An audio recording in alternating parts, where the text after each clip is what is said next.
রমজানুল মোবারক সকলকে। Online press club দোয়া ও ইফতার মাহফিল উপস্থিত ভারপ্রাপ্ত কর্মকর্তা কাউনিয়া থানা, উপস্থিত বাংলাদেশ জাতীয়তাবাদী দলের আমার উপজেলা বিএনপি সাংগঠনিক সম্পাদক জামিনুর রহমান, সহযোদ্ধা শাহজাহান, মতিয়ার, আব্দুর রহিম, আলমগীর, বাবু,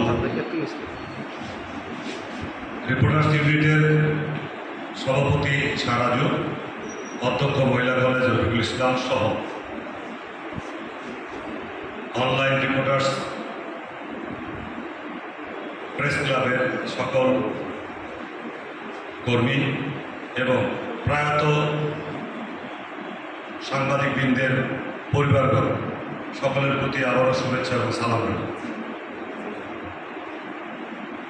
আজকের এই স্মরণ সভায় আসলে প্রোগ্রামটা আরও একটু বড় করে করা যেতে পারত, বিশেষ করে যেহেতু যারা প্রয়াত হয়ে গেছে যে সাংবাদিক ভাইয়েরা, তাদের জন্যই মূলত আপনাদের মুখ্য উদ্দেশ্য ছিল এখানে।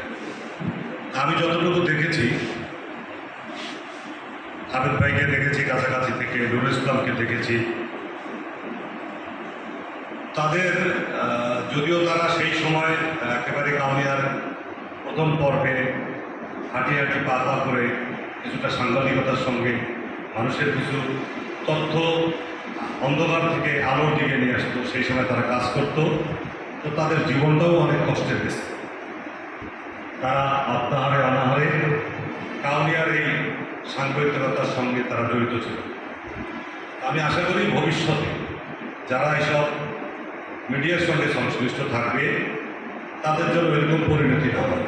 বিশেষ করে আমি খুব কাছে থেকে আবেদ ভাইকে দেখেছি, সে একসময় অনেক কষ্টে ছিল। তার শারীরিকভাবে সে মস্তিষ্ক ঠিক ছিল, কিন্তু শারীরিকভাবে অনেক দুর্বল হয়ে পড়েছিল। আমার নুরুল ইসলামের সঙ্গে সম্পর্ক আমাকে মামা ডাকত।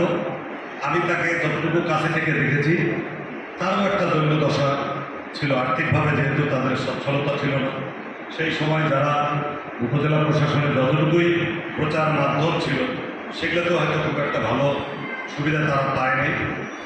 আমি মনে করি যারা অনলাইন কাজ করে, যারা এখানে রিপোর্টার্স ইউনিট, সেই সাথে যারা press club Kaunia press club বলে এরকম 3-4টা নাম আছে। তা আসলে আমাদের এমনিতেই কাউনিয়ার অবস্থানটা হচ্ছে, আপনারা যারা সাংবাদিকতার সঙ্গে আছেন তারা ভালো জানেন, আমাদের 6টি ইউনিয়ন। 6টি ইউনিয়নের মধ্যে অলরেডি আমাদের অবস্থানটা হচ্ছে, আর যদি আঞ্চলিক ভাষায় বলি তাহলে এই ইউনিয়ন হলো 4.5টা, 4টের সাথে অর্ধেক আছে। এই 4.5টা সারাই গোটাটাই মেট্রোর মধ্যে, আড়াইশোরও অর্ধেকটা মেট্রোর মধ্যে। সে কারণে আমাদের জায়গাটা একেবারেই ছোট্ট। সে কারণে আমরা যতটুকু বসত করি, যতটুকু আমাদের লোক সংখ্যা, তাহলে একে অপরের সঙ্গে এলাকার জন্য, মানুষের জন্য কাজ করতে পারি। আপনাদের যারা অনলাইনের সঙ্গে সংশ্লিষ্ট আছেন, আপনারা বস্তুনিষ্ঠ সংবাদ প্রকাশ করবেন, এমন বস্তুনিষ্ঠ সংবাদ প্রচার করবেন। আপনার সঙ্গে আমার মতের মিল নাও থাকতে পারে, আপনার সঙ্গে আমার অনেক বেশি ভালোবাসার সম্পর্ক থাকতে পারে। আপনার সঙ্গে ভালোবাসার সম্পর্ক থাকলেই আমার অপকর্ম সব ঢেকে আপনি আমার শুধু গুণকীর্তন করবেন, সেটা আমি মনে করি সেটা করা উচিত হবে। সেই সাথে যদি আমি কোনো খারাপ কিছু না করি, তাহলে আমাকে আবার ওই খারাপ কিছু না করার কারণে আমাকে যেন উন্মুক্ত না করা হয় যে খারাপের দিকে।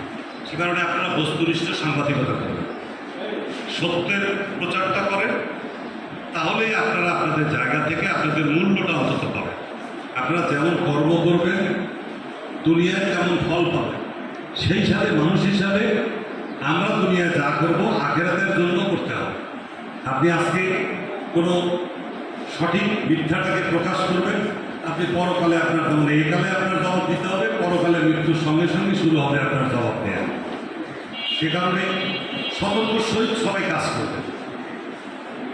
আমাদের যেসব প্রতিষ্ঠান আছে, আমি দেখছি আজকে গতকালকে একটা আমার সহকর্মী শহীদবাগ ইউনিয়নের এক ওয়ার্ড সদস্য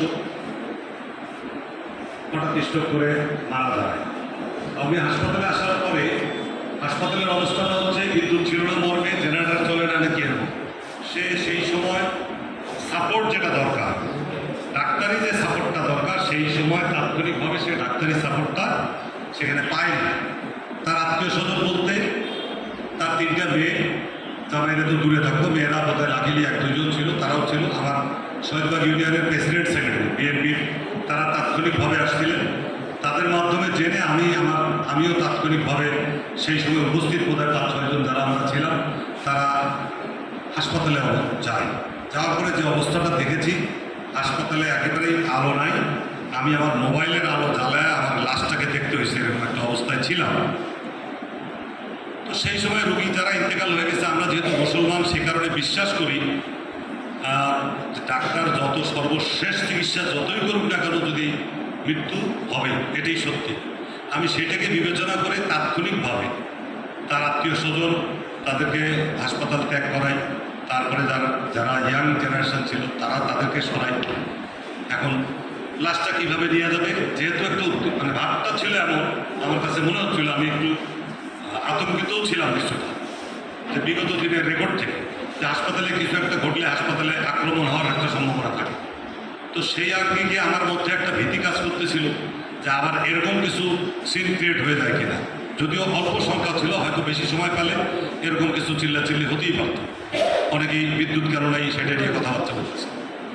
তো তাৎক্ষণিকভাবে যাই সবাইকে সরাই দিয়ে লাশটা তৈরি করে অটোর মধ্যে 2 জনের কোলে বসায় দিয়ে লাশটা বের করে দিচ্ছে, মানে যেন আর বেশি সময় সেখানে থাকতে না হয়। তো হাসপাতালের অবস্থাটা এরকম। আপনারা যারা সাংবাদিকতার সঙ্গে থাকেন, আপনারা এই কাউনিয়ার যত মানে খারাপ জায়গাগুলো আছে, সেই জায়গা থেকে খারাপ থেকে ভালো হওয়ার জন্য যে জায়গাগুলো আছে, সেই জায়গাগুলোর জন্য আপনারা একটু কাজ করেন সকলে মিলে। আমরা যেন কাউনিয়াটাকে একটু পরিবেশটা সব জায়গা থেকে একটু ভালো করার চেষ্টা আমার ইচ্ছা।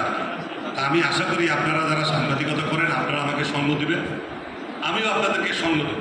কিন্তু সঙ্গ দেওয়ার মধ্যে কোনো বিনিময় থাকবে না, বিনিময় ছাড়া সঙ্গ, একেবারে বিনিময় ছাড়া সঙ্গ। এবং আপনারা আগায় আসলেই কাউনিয়া ভালো। আমি গত রিপোর্টার্স ইউনিটেও কিছু আলোচনা করেছি। অসঙ্গতি আপনারা এখন যা দেখবেন, হাসপাতালের প্রবেশ পথে একটা পাদানি দেয়া আছে, যেটা ওটা রাবারের কার্পেটটা ধুলা আটকার জন্য। আমার মনে হয় ওর নিচে বালি পরা আছে 1/2 ইঞ্চি। আমি পা দিয়ে ওটাকে সরাইছিলাম। আজকে রান্না হয়েছে ব্রয়লার মুরগি, দেখলাম আলু, হল্যান্ডার আলু, 1 কেজি ব্রয়লার মুরগি। কতটা পেশেন্ট আমরা জানি না।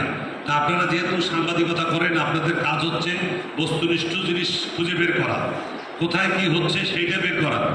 আমরা দেখবো না তা না, আমরাও একটু দেখবো, কিন্তু আপনারা তো বেশি দেখবেন। আপনারা তো মানব সেবার জন্যই আসছেন। সে কারণে আমি অনলাইনের সঙ্গে যারা সংশ্লিষ্ট, আমি অনুরোধ করব আপনারা বস্তুনিষ্ঠ সংবাদ প্রকাশ করেন। কাউনিয়ার যত খারাপ দিকগুলো আছে সেটাকেও উপস্থাপন করেন, যেটা ভালো আছে তার প্রশংসা করেন ভালোর জন্য। এখানে অনেক প্রশাসনের লোকজন আছে। কাউনিয়া একটা উপজেলা পরিষদ, যদিও ছোট্ট, প্রত্যেকটা দপ্তর আছে।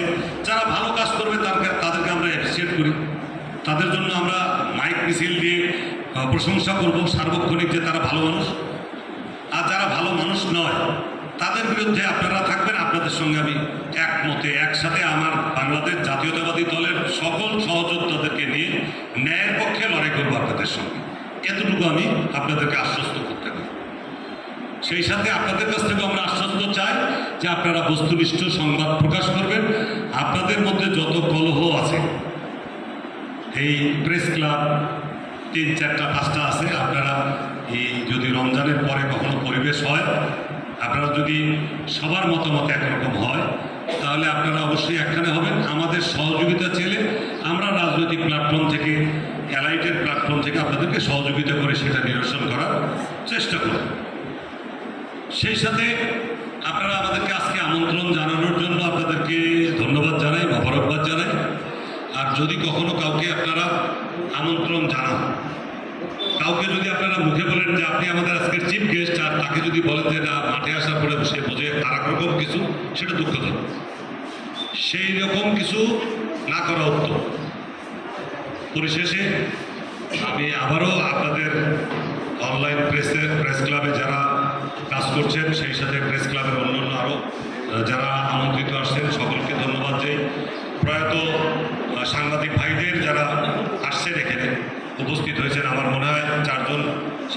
ইউনিয়নের অর্ধাঙ্গিনীরা সম্ভবত এখানে উপস্থিত আছেন, তাদেরকেও আমি আমার বাংলাদেশ জাতীয়তাবাদী দলের পক্ষ থেকে শুভেচ্ছা এবং অগ্রিম ঈদের মোবারকবাদ জানাই। আমার সহযোদ্ধা যারা আসছে তাদেরকেও আমি একইভাবে আজকে এখানে থেকে এই রিপোর্টার্স ইউনিটকে সুন্দর করার জন্য সহযোগিতা করছে যারা, তাদেরকে ধন্যবাদ জানাই। ভারপ্রাপ্ত কর্মকর্তা কামিয়া থানাকে আবারও ধন্যবাদ জানিয়ে আমি আমার কথা শেষ করলাম। আসসালামু আলাইকুম রহমতুল্লাহ।